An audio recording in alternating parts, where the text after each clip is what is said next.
राधे राधे। जय श्रीमन नारायण। श्रीमद् भागवत महापुराण के छठे स्कंद के 8वें अध्याय में श्री नारायण कवच का उल्लेख मिलता है। किसी भी विषम परिस्थिति में अगर कोई जातक श्री नारायण कवच को धारण करता है तो स्वयं भगवान श्री हरि विष्णु उसकी हर प्रकार के शत्रुओं से रक्षा करते हैं। इसके जाप मात्र से जातक के समस्त कष्ट दूर हो जाते हैं। नारायण कवच हमारे शरीर और मन की हर प्रकार के भय से रक्षा करता है और शत्रुओं पर विजय प्राप्त कराता है। नारायण कवच का पाठ करने वाले जातक का कभी भी अमंगल नहीं हो सकता। देवराज इंद्र ने नारायण कवच के पाठ के द्वारा ही महादैत्य राजों से विजय प्राप्त कर अपना राजपाट वापस लिया था। नारायण कवच का पाठ थोड़ा कठिन प्रतीत हो सकता है, परंतु ये अत्यंत प्रभावशाली तथा समस्त मनोकामनाओं को पूर्ण कर सुख, सौभाग्य, स्वास्थ्य और समृद्धि प्रदान करने वाला है। अगर आप संस्कृत में नारायण कवच का पाठ नहीं कर पा रहे हो तो आप इसे हिंदी में भी पढ़ सकते हैं। तो चलिए अब हम श्री नारायण कवच का पाठ हिंदी में करते हैं और नारायण कवच पाठ कर भगवान विष्णु के कृपा का भागी बनते हैं। मेरा आप सबसे विनम्र निवेदन है कि नारायण कवच पाठ को बहुत ही श्रद्धा और विश्वास के साथ सुनना और कमेंट बॉक्स में जय श्रीमन नारायण या राधे राधे अवश्य लिखना। तो शुरू करते हैं। राजा परीक्षित ने पूछा, भगवान देवराज इंद्र ने जिससे सुरक्षित होकर शत्रुओं की चतुरंगिनी सेना पर खेल खेल में अनायास ही विजय प्राप्त कर त्रिलोकी की राजलक्ष्मी का उपभोग किया, आप उस नारायण कवच को मुझे सुनाएं और यह भी बताएं कि उन्होंने किस प्रकार सुरक्षित होकर रणभूमि में आक्रमणकारी शत्रुओं पर विजय प्राप्त की। श्री शुकदेव जी ने कहा, परीक्षित, जब देवताओं ने विश्व रूप को अपना पुरोहित बना लिया तब देवराज इंद्र के प्रश्न करने पर विश्व रूप ने उन्हें नारायण कवच का उपदेश दिया। तुम अपने चित्त को एकाग्र करके उसका श्रवण करो। विश्व रूप ने कहा, देवराज इंद्र, भय का अवसर आने पर नारायण कवच को धारण कर अपने शरीर को सुरक्षित कर लेना चाहिए। उसकी विधि यह है कि सबसे पहले हाथ पैर धोकर आचमन करें। तत्पश्चात हाथ में कुश की पवित्री धारण कर उत्तर दिशा में मुख करके बैठ जाएं। इसके बाद कवच धारण करने के बाद और कुछ न बोलने का निश्चय करें और पवित्रता से ओम नमो नारायणाय और ओम नमो भगवते वासुदेवाय इन मंत्रों के द्वारा हृदयादि अंगन्यास तथा अंगुष्ठादि करन्यास करें। पहले ओम नमो नारायणाय इस अष्टाक्षर मंत्र के ओम आदि 8 अक्षरों का क्रमशः पैरों, घुटनों, जांघों, पेट, हृदय, वक्षस्थल, मुख और सिर में न्यास करें अथवा पूर्वोक्त मंत्र के यकार से लेकर ओमकार पर्यंत 8 अक्षरों का सिर से आरंभ करके उन्हीं 8 अंगों में विपरीत क्रम से न्यास करें। तत्पश्चात ओम नमो भगवते वासुदेवाय इस द्वादशाक्षर मंत्र के ओम आदि 12 अक्षरों का दाईं तर्जनी से बाईं तर्जनी तक दोनों हाथ की 8 उंगलियों और दोनों अंगूठों की 2-2 गांठों में न्यास करें। इसके बाद ओम विष्णवे नमः इस मंत्र के पहले अक्षर ओम का हृदय में, वे का ब्रह्म रंध्र में, श का दोनों बाहों के बीच में, ण का शिखा में, वे का दोनों आँखों में और न का शरीर की सब जोड़ों में न्यास करें। तदनंतर ओम मह अस्त्राय फट कहकर दिग्बंध करें। इस प्रकार न्यास करने की विधि को जानने वाला व्यक्ति मंत्र के स्वरूप हो जाता है। तत्पश्चात अपनी समस्त 6 शक्तियों ऐश्वर्य, लक्ष्मी, धर्म, यश, ज्ञान और वैराग्य से परिपूर्ण अपने इष्ट देव का ध्यान करें तथा अपने को भी तद्रूप ही चिंतन करें। इसके बाद ही विद्या, तेज और तप के स्वरूप इस कवच का पाठ करें। भगवान श्री हरि गरुड़ जी के पीठ पर अपने चरण कमल रखे हुए हैं, जिनकी 8 सिद्धियां अणिमा, महिमा, गरिमा, लघिमा, प्राप्ति, प्राकाम्य, ईशित्व और वशित्व सेवा कर रही हैं तथा जो अपने 8 हाथों में शंख, चक्र, ढाल, तलवार, गदा, बाण, धनुष और पाश धारण किए हुए हैं, वे ओमकार स्वरूप प्रभु सब प्रकार से मेरी रक्षा करें। मत्स्य मूर्ति भगवान जल के भीतर जल जंतु रूपी वरुण पास से मेरी रक्षा करें। माया से ब्रह्मचारी का रूप धारण करने वाले वामन भगवान स्थल पर और विश्व रूप श्री त्रिविक्रम भगवान आकाश में मेरी रक्षा करें। जिनके भयंकर अट्टहास से सभी दिशाएं गुंजायमान हो उठी थी और दैत्यों के गर्भवती पत्नियों के गर्भ गिर गए थे, वे दैत्य पतियों के शत्रु भगवान नरसिंह किले, वन, युद्ध स्थल आदि विषम स्थानों में मेरी रक्षा करें। अपनी डाढ़ों पर पृथ्वी को धारण करने वाले यज्ञ मूर्ति वराह भगवान मार्ग में, परशुराम भगवान पर्वतों के शिखरों पर तथा श्री लक्ष्मण और भरत के बड़े भाई भगवान श्री रामचंद्र प्रवास के समय मेरी रक्षा करें। भगवान नारायण मारण, मोहन आदि भयंकर अविचारों और सब प्रकार के प्रमादों से मेरी रक्षा करें। ऋषि श्रेष्ठ नरगर्भ से, योगेश्वर भगवान दत्तात्रेय योग के विघ्नों से और त्रिगुणाधिपति भगवान कपिल कर्म बंधनों से मेरी रक्षा करें।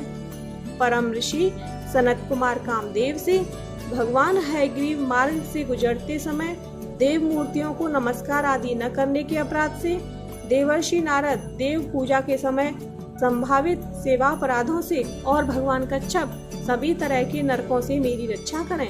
भगवान धन्वंतरी कुपथ्य अर्थात स्वास्थ्य को हानि पहुंचने वाले आहार से, जितेंद्रिय भगवान ऋषभ देव सुख दुख आदि भयानक द्वंद्वों से, यज्ञ भगवान लोकापवाद से, भगवान बलराम मनुष्यों के द्वारा दिए गए कष्टों से और श्री शेष जी क्रोधवश नामक सर्पों के गढ़ से मेरी रक्षा करें। महर्षि वेदव्यास जी अज्ञान से तथा बुद्धदेव पाखंडियों के द्वारा फैलाए गए प्रमाद से मेरी रक्षा करें।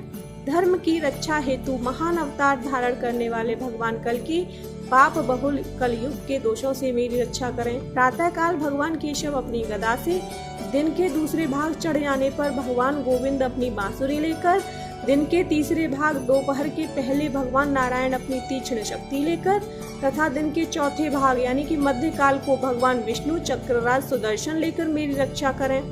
दिन के पांचवें भाग अपराह्न काल में अपना प्रचंड धनुष लेकर भगवान मधुसूदन मेरी रक्षा करें। छठे भाग यानी कि सायंकाल में ब्रह्मा आदि त्रिमूर्तिधारी माधव रात के 6 भागों में से प्रथम भाग प्रदोष काल में ऋषिकेश, रात के दूसरे भाग अर्धरात्रि के पूर्व तथा अर्धरात्रि के समय अकेले भगवान पद्मनाभ मेरी रक्षा करें। रात्रि के चौथे भाग पिछले पहर में श्री वत्स लांछन श्री हरि, रात में 5वें भाग उषा काल में खड्गधारी भगवान जनार्दन, रात के छठे भाग सूर्योदय से पूर्व श्री दामोदर और संपूर्ण संध्याओं में काल मूर्ति भगवान विश्वेश्वर मेरी रक्षा करें। हे सुदर्शन, आपका आकार चक्र की तरह है, आपके किनारे का भाग प्रलयकालीन अग्नि की तरह अति तीव्र है। आप भगवान की प्रेरणा से सब ओर भ्रमण करते रहते हैं। जैसे आग वायु की सहायता से सूखे घास फूस को जला डालती है, वैसे ही आप हमारी शत्रु सेना को शीघ्र से शीघ्र जला दीजिए, जला दीजिए। हे कौमुदकी की गदा, आपसे छूटने वाली चिंगारियों का स्पर्श वज्र के समान असह्य है। हे भगवान, अजित की प्रिय मैं आपका सेवक हूँ, इसीलिए आप कुष्मांड, विनायक, यक्ष, राक्षस, भूत और प्रेत आदि ग्रहों को अभी कुचल डालिए तथा मेरे शत्रुओं को चूर चूर कर दीजिए।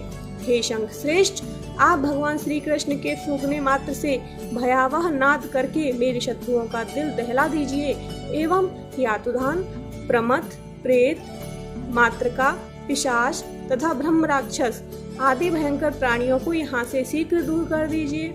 हे भगवान की खड्ग श्रेष्ठ नंदक, आपकी धार बहुत तीक्ष्ण है, आप ईश्वर की प्रेरणा से मेरे शत्रुओं को छिन्न भिन्न कर दीजिए। भगवान की प्यारी ढाल, आप में सैकड़ों चंद्राकार मंडल हैं। आप पाप दृष्टि रखने वाले मेरे शत्रुओं के नेत्रों को बंद कर उन्हें सदा के लिए अंधा बना दीजिए।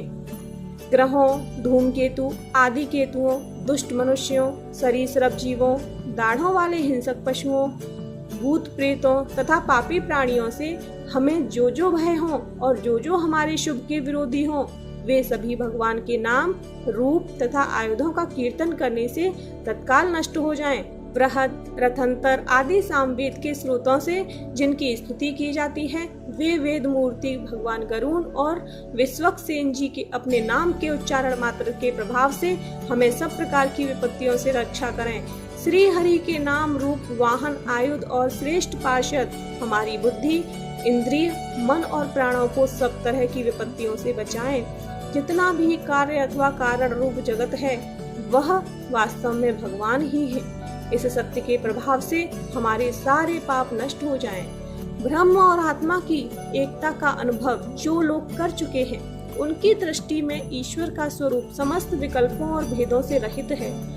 फिर भी वे अपनी माया शक्ति के द्वारा भूषण, आयुध और रूप नामक शक्तियों को धारण करते हैं। यह बात निश्चित ही सत्य है। अतः सर्वज्ञ सर्वव्यापक भगवान श्री हरि सदा सर्वत्र अपने सभी स्वरूपों से हमारी रक्षा करें। जो अपने भयंकर अट्टहास से सब लोगों के भय को समाप्त कर देते हैं और अपने तेज से सबके तेज का ग्रास कर लेते हैं, वे भगवान नृसिंह दिशा दिशा में, नीचे ऊपर, बाहर भीतर, सब ओर से हमारी रक्षा करें। देवराज इंद्र, मैंने तुम्हें यह नारायण कवच सुना दिया, अब तुम इस कवच से अपने को सुरक्षित कर लो। बस फिर तुम अनायास ही सब दैत्यपतियों को जीत लोगे। इस नारायण कवच को धारण करने वाला पुरुष जिस किसी को भी अपने आंखों से देख लेता अथवा पैरों से भी छू देता है, वह तत्काल ही समस्त भयों से मुक्त हो जाता है।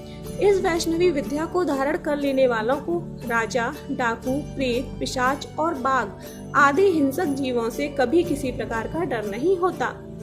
देवराज, पुरातन काल की बात है, एक कौशिक गोत्र के ब्राह्मण ने इस विद्या को धारण करके योग धारणा से अपना शरीर मरुभूमि में त्याग दिया। जिस स्थान पर उस ब्राह्मण का मृत शरीर पड़ा था, उसके ऊपर से एक दिन गंधर्व राज चित्ररथ अपनी स्त्रियों के साथ विमान पर बैठकर निकले। इस स्थान पर आते ही वे नीचे की ओर सिर किए विमान सहित आसमान से धरती पर गिर पड़े। ऐसा होने पर उनके आश्चर्य की सीमा न रही। जब उन्हें वाल्खुल्य मुनियों ने बताया कि यह नारायण कवच धारण करने का प्रभाव है, तब उन्होंने उस ब्राह्मण देवता की हड्डियों को ले जाकर पूर्व वाहिनी सरस्वती नदी में प्रवाहित कर दिया और फिर स्नान करके वे अपने लोक को गए। श्री सुखदेव जी कहते हैं, परीक्षित, जो भी मनुष्य इस नारायण कवच को समय पर सुनता है और जो आदर पूर्वक इसे धारण करता है, उसके समक्ष सभी प्राणी आदर से अपना सिर झुका देते हैं और वह सब प्रकार के भयों से मुक्त हो जाता है। परीक्षित, इस तरह शतक्रतु इंद्र ने आचार्य विश्वरूप जी से यह नारायण कवच रूपी वैष्णवी विद्या प्राप्त करके रणभूमि में असुरों को जीत लिया और वे त्रैलोक्य लक्ष्मी का उपभोग करने लगे। जय श्रीमन नारायण।